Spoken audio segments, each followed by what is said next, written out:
we are doing a very special vlog review for today, and just in time because this is actually vlog number 80. So why is it a special vlog review?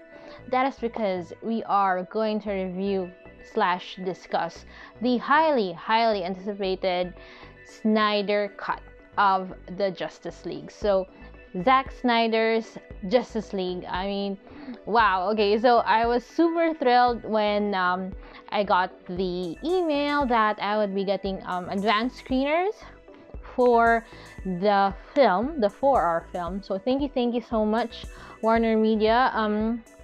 They gave very specific instructions. I couldn't even post on social media that I got screeners, so I had to observe the embargo. So yeah, so here we are now. So actually before I saw the movie, I actually did a rewatch of the 2017 version. I actually wrote my review already and slash discussion, so that's already up on the blog, teampeaching.com/blog. If you want to check it out, that is over 5 pages. 5 pages, so that's like the longest review that I have ever written. But you know, I had so much to say about the movie, so I hope you don't mind. I'll be referring to my notes every once in a while. So I'm going to be skipping the part where I sort of went back in time in 2017 when I first saw the Whedon cut.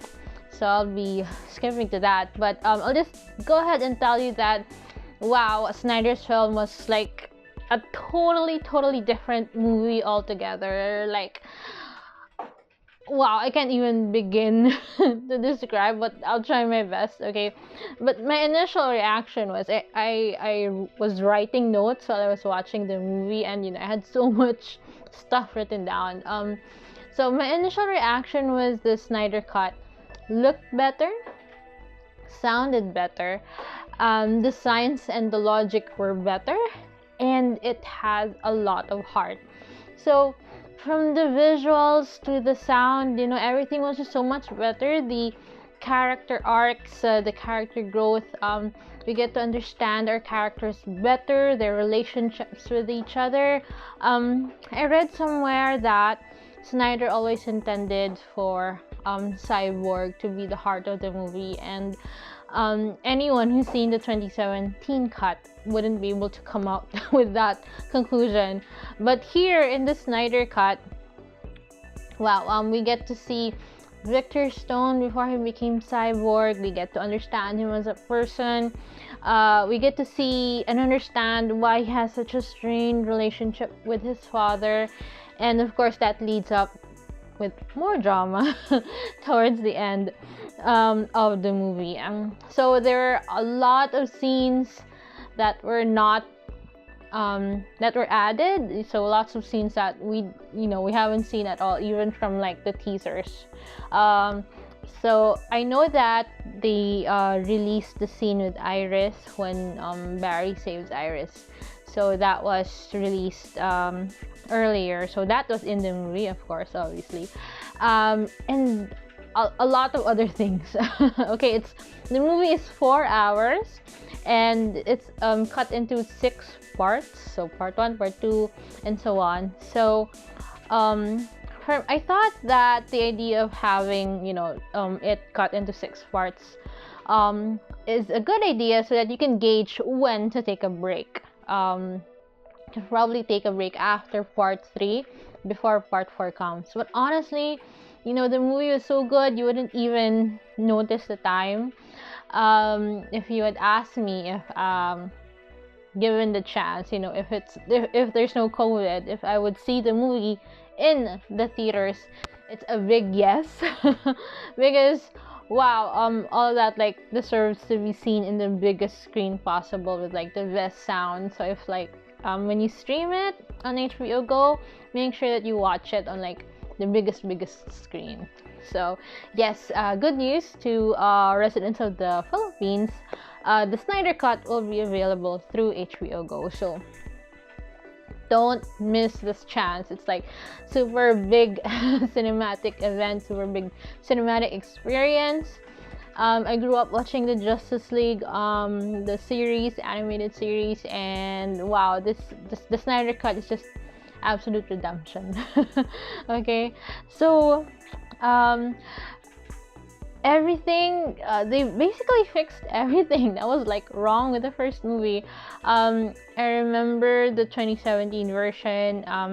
My favorite scene was the scene in Themyscira with the Amazonian. So in hindsight, when you think about it, if that's your favorite scene, it's not even the big fight with the big boss, it's not even like the climax of the movie, then that already says something, right? But Snyder actually makes the scene so much better. I've seen the 2017 version twice, and it did not cross my mind that, okay, so I'm talking about this scene because it's already been shown, okay? So that but I won't be giving out any spoilers, so rest assured, no spoilers. Okay, so I saw the 2017 version twice, and not once did it come to my mind that the Amazons who would be trapped in that stronghold with the mother box would are trapped forever, that there's a big sacrifice that they're making. But in Snyder's version, he balances the drama with the action, so it's like a very, it's not easy to achieve, but he does it. So there's drama, and wow, the action. So the Snyder Cut is much more brutal. So there's actually blood, which was absent in the first movie. Yeah, so he makes this my favorite scene. He makes it even more. He makes it better. In the new cut, it's no longer my favorite scene because there's so much more added. Okay, and that's a good thing. So also in the Snyder Cut, it actually opens with, sorry, I sort of like jumped the gun there. So the Snyder Cut opens the moment Superman dies. So it kind of goes back to Batman vs. Superman, Dawn of Justice, the moment when Superman dies. And it shows how all three mother boxes reacted to when he died. And I think that ties both films nicely. It also gives strength to the hypothesis that the mother boxes only woke up because Superman died. So the logic is there. It's much better. As I said, the science and the logic in the Snyder Cut are better. And they actually fixed all of the loopholes. So they also took out all of those awkward scenes, and well, there's no Henry Cavill with the weird mouth. So we all know that they did some reshoots and that they had to edit Henry Cavill's mustache because he had it for the Mission Impossible movie, and they had to edit it out. In the end, making him look weird. Especially in the 2017 cut, this was noticeable when more evident when the kids. It was actually the opening of the 2017 movie. The kids were interviewing him, Superman. So there's no awkward Henry Cavill mouth. So yay.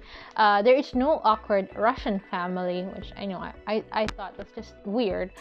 And remember that burglar that Batman was used as bait to try and capture the parademons? Well, there's none of that. And I just thought that it was weird because this burglar was just, the dialogue of the burglar and the Batman was just weird because the burglar kind of was saying all of the right things right away. So I was like, okay, weird. And that weird painting of Aquaman in the bar / tavern where Bruce Wayne goes. There's a weird painting there, and I think that's just a lazy plot device. So none of that also. so good. Speaking of parademons, so parademons look better. I thought they looked funny in the 2017 cut. And of course, Stephen Wolf. Wow. That's just like such a big improvement. Like, he really looks scarier now. And there's also, well, it's a new scene, but you will really see how big he is. So there, and well, of course, you have Darkseid. He wasn't he wasn't shown at all in the first movie, but now he's here, and wow, that guy is scary. So also, another thing, in the 2017 movie, I felt so disappointed because there was no satisfaction that the heroes beat Stephen Wolf. Towards the end, the parademons carried him away because he smelled the fear. I mean, like, what? That's just so disappointing because the heroes didn't even like get to finish off the bad guy. But here in the Snyder cut, wow, it is such an epic showdown between the heroes and Stephen Wolf. It's like, and all of them like get a big highlight or a spotlight, and they kick his ass so badly. It's like, I can just imagine if you're in the cinema and that's the scene, people would be like cheering because he gets his ass kicked so bad. So that's like very satisfying, like they get to beat the big boss, and it's in such a cool way. So yeah, kudos to that. Definitely satisfying for the audience, and the 4 hours, you really won't feel it. It's like super fast, and as I mentioned, you can take a break. And actually, I wrote in as an afterthought in my review that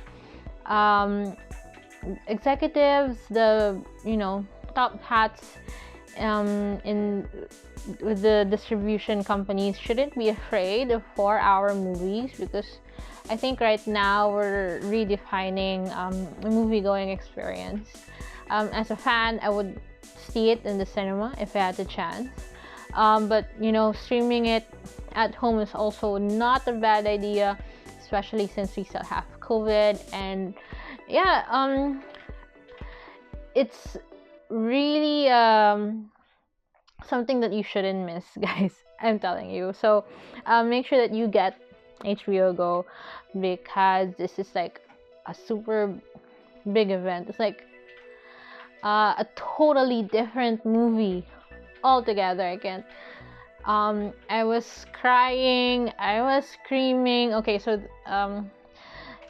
in the very climax of the movie, so something happens. I can't tell you guys, but let's just say that something happens, and it's like you're super at the edge of your seat, and you're shouting, and it's just suspense. Let's just say that this something that happens actually opens up the possibilities for another DCEU movie, which is actually currently already in production. So we will just leave it at that. But yeah, it's this like really heightened emotion that you just get to, and it's such a big movie moment. I think. And yeah, so it looks better, sounds better, and it has a lot of heart. We understand, as I mentioned, we understand the characters better. Cyborg, he really is the heart of the movie, and I'm glad that Ray Fisher got this chance, and that the audience, the fans, got to see this work, this cut, because it would be an absolute shame if it like just disappeared into a corner of Zack's office. One thing also I just remembered, sorry, I'm like going back and forth. One thing that I remember seeing the 2017 cut, and this is like the first time I saw it in IMAX, and I remember being so disappointed with the Atlantis scene.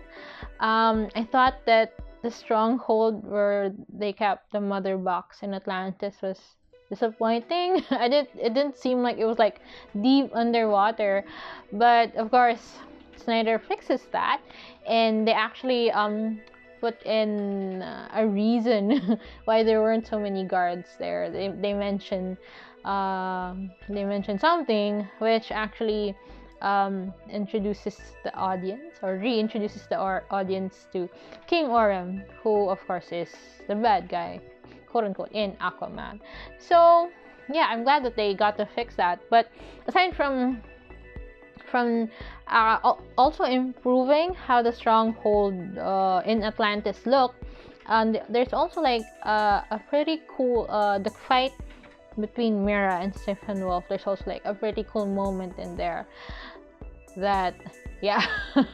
So also actually amps up the brutal part of the movie. As I said, there's blood. There was no blood in the first movie. There's blood now. So if that's your cup of tea, then well, good for you. So speaking of getting to understand our characters better, we also get to see more of Lois's grief. So here in the Snyder Cut, she actually hasn't been reporting back to the Daily Planet since Clark died, and that's just really sad. And you know, because she's such an inspiring reporter, and well, there's actually a scene in there wherein there's an object inside of her bedside drawer that could possibly open up future story. Maybe if you guys see it, let me know in the comments. Of course, I won't spoil what it is. Zack Snyder's movies have always been criticized by fans or critics that, you know, it's too dark, it's too serious. They actually brought Whedon in to try to make it funnier, to make it more like the Marvel movies. But Zack always understood that the guys from Marvel already had their formula down and that they were doing great at it. And that's why it would be a mistake to try and copy that and to try to emulate that. He always understood that the DCU, well, he actually said this in an interview. He always understood that the DCU was about mythology, and that was his focus, to bring epicness and mythology to the film. And he delivers. He absolutely delivers with the Snyder Cut. And it would be a shame not to mention that, of course, you have to thank the fans for fighting for this. You know, it's really the fans who demanded to see the Snyder Cut. And you know, good job, guys. You believed in this version. You believed in his work, and it paid off. All of the hard work paid off. I think we should also remember that the reason why Zack stepped away from the 2017 cut was because of the death of his daughter Autumn, who was suffering from depression, and she took her own life. So doing this work, you know, Zack was thinking about her. And actually at the end of the movie, there's the text there for Autumn, and they also changed the song in the end to Lauren Cohen's Hallelujah, which it was her favorite song, and which was also sung at her funeral. So it's really for her also. And I think we should mention that here in the discussion. And also that Zack actually didn't take any pay for this one, so that he would have creative freedom. But the movie also looks into raising funds for suicide awareness, so that's why you guys should support it legally. So I just wanted to take the time to mention that the movie is also not only for the fans but for Autumn also. And yeah, I think I should also mention Zack actually does a very clever job of instead of doing the post-credit scenes after the credits, which has been like a Marvel tradition, he does an epilogue. So like after the movie, it's an epilogue. There's an epilogue, and he puts in the post-credits there. So there's post-credit, the one with Deathstroke, which was in the original cut, a longer version of that, and there's like a Batman nightmare sequence there that actually opens up a lot of fan discussions. I am sure there's going to be a lot of fan theories there. There's actually a lot of like reveals in that nightmare sequence at the epilogue. So yeah, I have to admit I actually saw the Snyder cut twice already. I think it's such an epic movie. I'm definitely going to get a copy, whether it's on Google Play or like a physical copy, because it is just wow, beyond proportions. It's a great piece of work that you guys should not miss. You should not sleep on it. Don't be afraid of the 4-hour runtime. You can always pause it. You know, don't be afraid, guys. But actually, you won't feel it. I guess my suggestion would just make see it on the big screen. Make sure there's good sound. Get yourself some snacks. Make yourself comfortable. See it with your family, with your friends, and enjoy. I'm sure you guys will, because I did. So yeah, I guess that's it. Thanks so much for watching the vlog. Please subscribe to the channel. Thank you Warner Media for the advanced screeners. Actually absolutely floored by it. So I hope you guys enjoyed the movie. If you would like to discuss more, just leave a comment. And yeah, that's it. Keep safe. We'll see you soon. Thanks so much.